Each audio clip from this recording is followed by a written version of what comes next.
Doctors thought the day off from throwing might be good for me. So, obviously I wish I could practice, but just a little sore. But I'm gonna try to go tomorrow. Did it happen on a particular hit? I'm not totally sure, to be honest. It's just something that came up. So.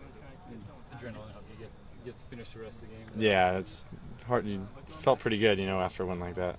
Is it something you've been through before? Is it a familiar soreness, or is it something that you banged it? It's pretty familiar. I mean, is it a throwing thing? I mean, does it hurt throwing? Oh no, not bad. But they just felt the day off. On Monday might be a good idea. What do you see for Arizona? Huh? Have you started looking at Arizona stuff? Yeah. That down? Yeah, I have. A little different scheme than UCLA. A lot of athletes. Again, similar to UCLA, got a lot of athletes on defense. But we're just continue to learn. Today was a lot of 1st and 10 stuff, so it was good to kind of focus in on that. But we've already got some film on them, and we're going to continue to learn. They run that 3-3-5. Have you seen that before? Not exactly. There's some similarities. The main difference is just personnel, but there's some similarities to some different things. So, you don't really want to psych yourself out about it. Just because they call it something a little different. It's, are there differences? Sure, but are there also a lot of similarities? Yes. Don't need a running game to help you out on that. I mean, is that coming along? Yeah, I thought we did a great job in the UCLA game. I think we're progressing.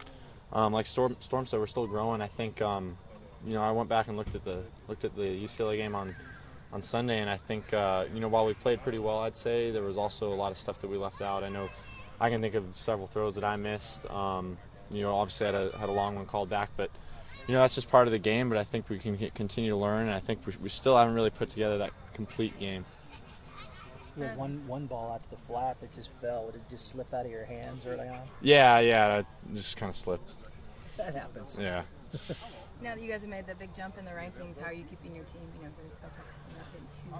Well, we don't want to really, bother thinking about that. We just want to focus on football and concentrate on what we can do here at practice each day and in meetings. And it's exciting to be ranked like that. I'm sure everyone's aware of it, but at the same time, we focus on the things that we can control, that being just football.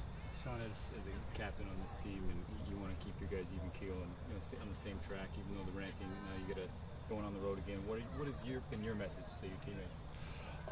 There's no doubt about it. We're excited about, our start, but I think we just got to look at it as just that. It's only the start. We want to continue to progress, and like I was just saying, we feel offensively, we're still a few plays short of having like a truly complete game where we feel we've executed outstanding. But I think we're close. Guys are learning. Guys are real fired up at practice. So I think we're getting there. Receivers talked about how happy they were, the fact that you guys got to go deep a little bit. The running game helped open that up a little bit. As a quarterback, you loving that too? A chance to show off your arm a little bit. Yeah. Obviously we had a couple big plays, which was great. I think with guys like Marcus and Brandon, that's always a threat. The one to Brandon wasn't a particularly long throw, but he took it the rest of the way. So, with guys like that are such explosive athletes, it doesn't always take a long throw to make a big play, which is really nice. The throw to Marcus, though, was a high-arcing long ball that was perfectly placed. Did you know it when you let it go? Well, I don't want to say that, but it was something we had seen a little bit of on film. So we knew what to look for, and we got the look that we had studied. So I just kind of let it fly, and he ran under it. It was a great catch. Sean, first day of school. Can you break down your class schedule for us? Maybe a class you're really excited to take, one that you're not excited to take? Well, I'm taking my first upper division classes. I'm in 2 political science classes for my major, and I'm taking an online geology class. So, not really sure what to expect. It's because they're my first upper division courses, but I'm hoping I can handle them. What are you more excited for, the first day of camp or the first day of school? It's kind of a loaded question, but I have to say first day of camp. Thanks. All right.